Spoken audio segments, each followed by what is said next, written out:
Peux-tu évoquer le déroulement de la journée du 3 septembre 1983, jour d'inauguration du musée Tourguenieff? Oui, c'était une journée qui n'était pas comme les autres. On n'aurait pas pu s'attendre à des événements tragiques, n'est-ce pas, qui ont été ceux justement de cette journée. Ou plus exactement, c'est le 31 août 1983, c'est-à-dire 3 jours avant la date désignée pour l'ouverture du musée, qui elle correspond à l'anniversaire, jour pour jour, du centième anniversaire du décès de l'écrivain dans cette maison. Eh bien, le 31 août 1983, la chasse soviétique a abattu un avion sud-coréen et ceci, évidemment, a causé une tempête dans la presse. On est venu, donc, le 3 septembre 1983, donc 3 jours après, faire une manifestation qui n'était pas une manifestation d'amitié, mais c'était au contraire une manifestation hostile à la Russie, enfin à l'URSS, puisque ce pays avait abattu un avion civil, n'est-ce pas? Cette histoire est très connue maintenant, n'est-ce pas? Mais à l'époque, les relations entre les deux pays ont été, pas seulement entre la France et l'URSS, mais enfin avec d'autres pays, les pays occidentaux, ont été sérieusement secoués. Et ceci a eu une répercussion jusque chez Tourguenieff, puisque malheureusement, c'est lui qui aurait dû être à l'honneur, n'est-ce pas, ce jour-là, et ce qui a été au déshonneur, ça a été cet incident malheureux où ont péri pas mal de personnes.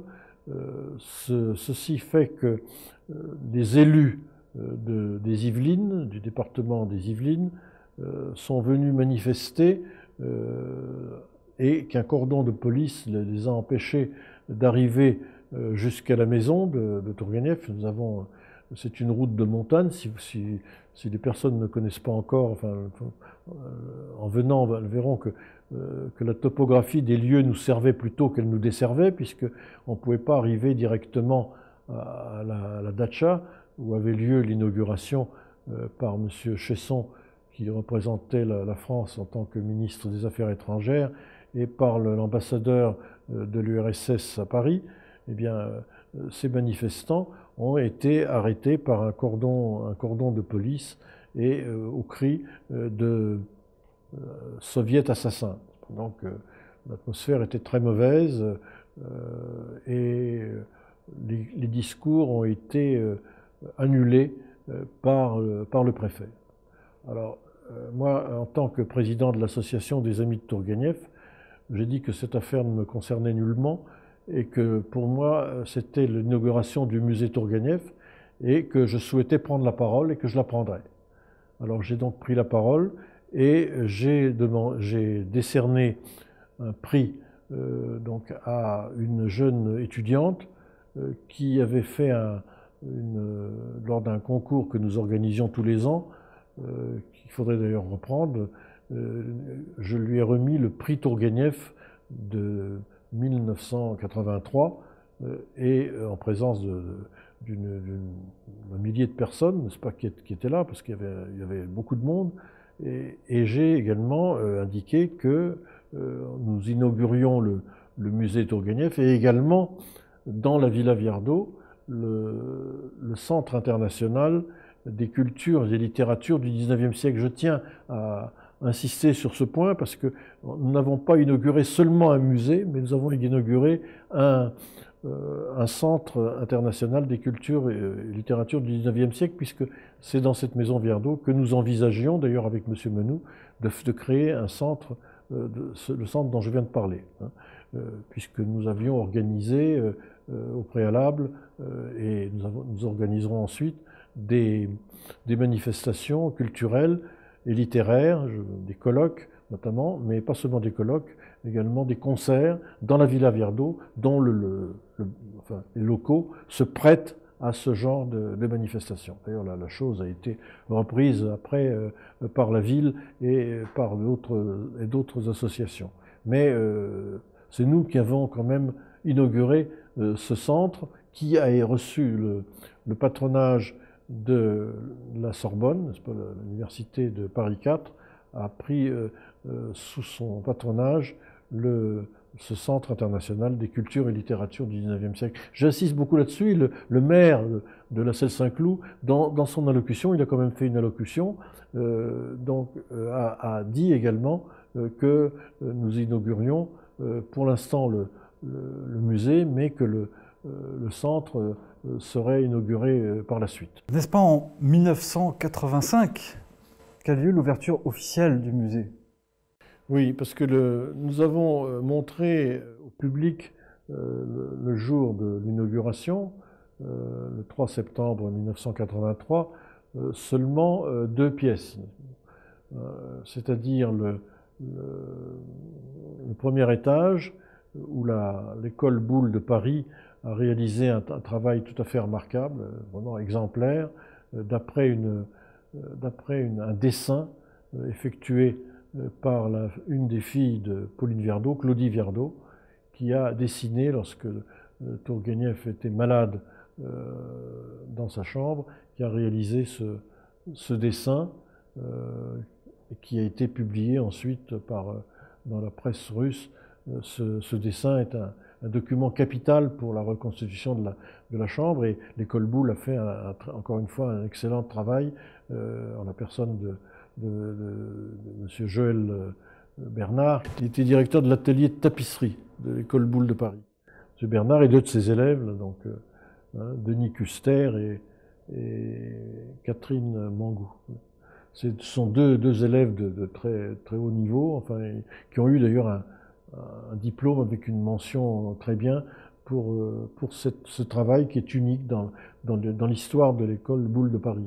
On n'a jamais fait quelque chose d'aussi parfait, n'est-ce pas, à l'école Boulle, qui est une école où différents métiers d'art sont représentés. Il n'y a pas que la tapisserie ou le bois, n'est-ce pas? Il y a tous les autres corps de métiers. En quoi consiste le métier de conservateur et directeur d'un musée européen Ivan Tourguenieff? Le conservateur et le directeur, on a souvent mêlé les deux termes. Ils ne sont pas des synonymes. Le directeur, c'est celui qui dirige l'établissement. Le musée, c'est un musée privé. Bon, le conservateur, c'est celui qui s'occupe de la conservation des documents, ou des objets, ou des collections qui font le musée lui-même, n'est-ce pas? Et ceci, c'est le terme que je me suis adjugé moi-même, puisque je me suis occupé de la conservation des objets qui ont été acquis par l'association avec ses fonds, n'est-ce pas? Nous avons les actes d'achat. Donc c'est cela le conservateur. Hein. Voilà. Alors quand le directeur, donc c'est celui qui s'occupe du musée dans toute sa gestion. C'est ce que tu es, mon fils Marc. En 1987, année noire pour la TVM. Expulsé de la Villa Viardot, fermeture forcée du musée Tourguenieff pendant 1 an, installation d'une clôture entre les 2 maisons. À quoi ont mené toutes ces initiatives prises par le propriétaire, c'est-à-dire la ville de la Celle-Saint-Cloud? Oui, c'est une année noire qui, on peut dire même des années noires, puisque j'ai déjà dit le grand drame que nous avons vécu, qu'on continue à vivre toujours, du moins c'est toujours un drame pour moi, puisqu'il y a eu un refus de reconnaître le bail amphithéotique qui avait été promis pour un musée qui, lui, a été réalisé, n'est-ce pas? Nous avons réalisé un musée et nous n'avons pas obtenu ce que nous demandions, c'est-à-dire simplement un droit de location. Ce qui est quand même étonnant, n'est-ce pas, que depuis plus de 30 ans, l'association ne dispose pas de bail. Donc ces années ont été extrêmement dures, n'est-ce pas? Et effectivement, la ville de Celle-Saint-Cloud est pointée du doigt, enfin, en ce qui concerne les autorités municipales, puisque tous les maires qui se sont succédés ont la même responsabilité. Hein. Il y en a eu, je pense, trois ou quatre, enfin, qui ont persévéré dans leur idée de ne pas donner le moindre droit à une association qui est considérée comme un squatter, ce qui est quand même énorme. Il fut un temps même où on ne reconnaissait pas l'existence du musée. Et notre drame, c'est de ne pas avoir un droit de location. Bon. J'espère que maintenant, le temps étant passé, nous finirons par obtenir satisfaction. Alors, comment s'est déroulée la cohabitation entre le musée Tourguenieff et la Villa Viardot, dès lors habitée par un gardien et ses chiens? A-t-elle duré longtemps, cette cohabitation?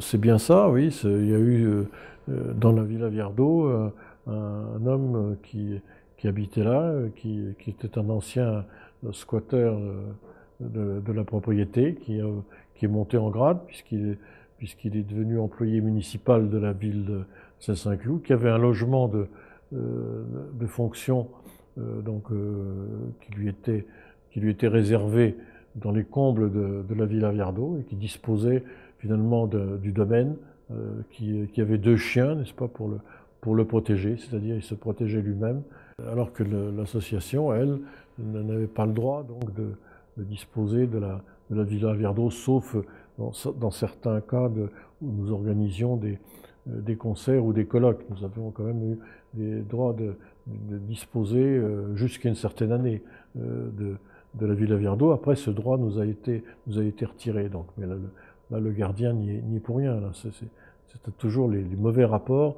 entre la ville et nous, n'est-ce pas? Nous sommes considérés comme des parias, n'est-ce pas? Ce qui n'est pas normal. Voilà. Et ce qui n'est pas clair non plus, parce qu'il faudrait se demander pourquoi cette animosité, pourquoi cette ville est tellement acharnée à ne donner aucun droit à un musée. Alors, la réponse qui est peu satisfaisante est celle que nous ne sommes pas chez nous, n'est-ce pas? Et que la ville de la Celle-Saint-Cloud, elle possède une propriété qui n'est pas chez elle, qui n'est pas dans la ville de la Celle-Saint-Cloud. La propriété est dans la ville de Bougival. Hein. Ce sont des raisons spécieuses, hein, qui ne me satisfont pas du tout. Hein. En 1988, à défaut d'un bail pérenne, la TVM, c'est-à-dire l'Association des Amis d'Ivan Tourguenieff, signe une convention de 10 ans avec la ville de la Celle-Saint-Cloud. Bail dénoncé mais reconduit in extremis 10 ans plus tard, en 1998. Face à toutes ces déconvenues en série, où se situaient les sources de satisfaction justifiant justement la poursuite de l'action bénévole? Source de satisfaction, c'est le fait de voir le musée prospérer, puisque ce musée aurait pu être fermé faute de clients, n'est-ce pas, faute de visiteurs. Or le musée ne faisait que se développer. Hein. Nous avons notamment ouvert le musée, enfin ça c'est plus tard, nous avons ouvert dans le musée une nouvelle salle, la salle qui était précédemment réservée à la Russie a été transformée plutôt en une salle des droits de l'homme, n'est-ce pas? Nous avons vu nos collections s'enrichir également, donc nous progressions. Un musée qui s'enrichit, qui a plus de collections, ne va pas fermer ses portes, c'est absolument absurde. Alors nous allions tout à fait à contre-courant, n'est-ce pas, puisque les objectifs de la ville étaient de faire de l'argent avec du terrain et de mettre à bas les bâtiments qui dérangeaient. D'autre part, il faut le dire, bon, Tourguenieff n'est pas français, n'est-ce pas? Enfin, malgré les assertions de Maupassant, qui pour moi ont plus de valeur que celles du maire de Celle-Saint-Cloud. Je vous invite à venir ici à Bougival, dans le domaine des frênes, visiter le musée Tourguenieff. Vous pouvez également visiter notre blog www.tourguenieff.fr. Merci